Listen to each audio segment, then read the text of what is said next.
प्रधानमंत्री ने एक ऐसी स्कीम लॉन्च की है कि असली किसानों को बहुत फायदा होने वाला है और जो सब्सिडी का घोटाला चल रहा था वो 99% खत्म हो जाएगा। बड़े बड़े बंगलों के अंदर बीपीएल धारी लोग रहा करते थे जिसका खुलासा समय समय पर होता रहता था और पब्लिक भी ये डिमांड करती थी कि सब्सिडी का पैसा अगर गरीब के पास जाता है तो सही हाथों में जाना चाहिए, गलत हाथों में नहीं पहुंचना चाहिए। किसानों के लिए सबसे बड़ी खबर यह है कि फर्टिलाइजर की सब्सिडी भी इसी से रेगुलेट होने वाली है, यानी कि बहुत बड़ी हलचल मचेगी। अब प्रधानमंत्री ने जो ई रूपी वाउचर शुरू कर दिया है, ये वाउचर है, ये डायरेक्ट पैसा नहीं है, यानी कि आपको पैसों के वाउचर मिलेंगे, आप उसको कैश की तरह इस्तेमाल करके गलत जगह इस्तेमाल नहीं कर सकते। यानी कि ये कैश नहीं होगा, केवल वाउचर होंगे और इससे हजारों करोड़ रुपए की सब्सिडी रेगुलेट होगी। आपको यह पता है या नहीं, 17.5 लाख करोड़ रुपए इस साल भी डीबीटी के अंदर ट्रांसफर किए गए हैं, यानी पैसे उनके पास चले गए। अब ये जो 17.5 लाख करोड़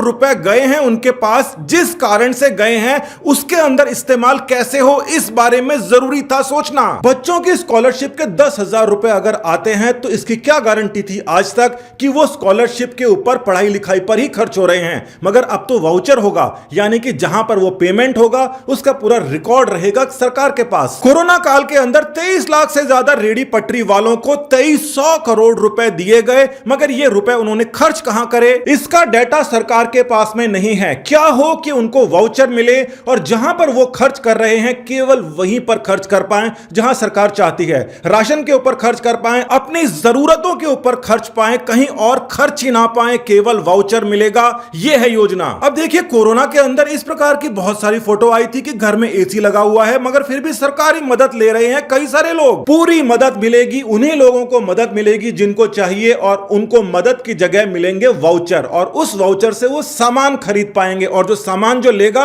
उसके पास में उसका रिकॉर्ड होगा और सरकार को पता होगा कि ये पैसा राशन के अंदर ही खर्च हुआ है। पीएमओ ऑफिस खुद ये कह रहे हैं कि जिस मकसद से कोई भी बेनिफिट दिया जाएगा उसी के अंदर ही इस्तेमाल होगा, कहीं और यूज ही नहीं होगा, कोई और आदमी उसको यूज ही नहीं कर पाएगा। गरीब किसान के पास में फर्टिलाइजर के 10,000 रुपए आए हैं तो केवल वो ही किसान यूज कर पाएगा, उसको कोई चोरी भी नहीं कर पाएगा। दूसरी बात, वो केवल फर्टिलाइजर पे ही खर्च कर पाएगा, किसी और जगह उसको खर्च नहीं कर पाएगा। यह है सुविधा। और इस समय तक 66 करोड़ लोग रुपए कार्ड होल्डर का इस्तेमाल कर रहे हैं। इसका मतलब यह योजना आज से शुरू की जा सकती है। तकरीबन आधी आबादी के पास में कार्ड है और बाकी जो बचे हैं वो डिपेंडेंट मान लेते हैं। कुछ लोग ऐसे भी रहेंगे जिनके पास में यह सुविधा नहीं होगी तो वहां के जो लोकल लोग हैं वो उसकी मदद कराएंगे। यहां पर इस बात का ख्याल रखा गया है, जिसका पैसा है वो ही इस्तेमाल कर सकता है, दूसरा इस्तेमाल नहीं कर सकता। मोबाइल के अंदर एसएमएस आएगा,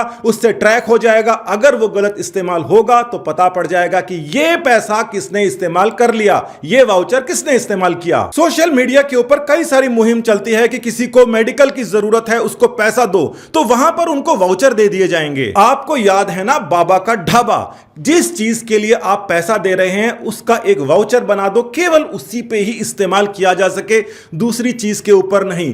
कई सारे पाखंडी लोग इस प्रकार के घटनाक्रम कर रहे हैं और वो बहुत सारा पैसा इकट्ठा कर लेते हैं और उसके बाद में ऐश करते हैं। ज्यादा नहीं है ऐसे लोग, मगर फिर भी हैं ऐसे लोग, इनको रोकना जरूरी है। फर्टिलाइजर की सब्सिडी से लेकर आंगनवाड़ी और कई सारे nutritional support, mother and child welfare के अंदर इसको इस्तेमाल किया जाएगा, उसी कारण में खर्च हो सकते हैं ये पैसे। अब आप कहेंगे अरे वाह, इतना बड़ा काम कर रहे हैं, 99% लीकेज तो हट सकती है, मगर किसी और कंट्री ने ऐसा किया है क्या? भाई कई लोगों की सोच तो वहीं तक रहेगी, भारत की सोच आगे बढ़ रही है और पीएमओ की तरफ से पहले से ट्वीट आ गया है कि ऐसा आधार तो बड़े बड़े देशों में भी नहीं है और साफ तौर से उन्होंने कहा है कि दूसरों के यहां पर नहीं है तो इसका मतलब ऐसा नहीं है हम नहीं कर सकते। हम तो बहुत सारी ऐसी चीजें पिछले कुछ समय में कर रहे हैं जो पहले कभी नहीं हुई, ना इंडिया के अंदर ना इंडिया के बाहर। कुछ लोगों को समझ में नहीं आएगा फिर भी। वैसे एक बात और हुई है हाल ही के अंदर जो आज तक नहीं हुई थी, राजस्थान की कांग्रेस सरकार ने केवल यह पूछने के लिए कि कांग्रेस और चाइना के बीच एमओयू क्या है, मेरे ऊपर एफआईआर भी दर्ज कराई, मुझे गिरफ्तार भी किया, बिल्कुल संविधान की धज्जियां उड़ाई। कांग्रेस ये काम करती है और मैं हर वीडियो के अंदर यह पूछता हूं कि मेरा कसूर क्या था, इतनी फर्जी एफआईआर आपने क्यों कराई। नमस्कार, धन्यवाद, जय हिंद। चाइना कांग्रेस एमओयू में क्या है बताइए।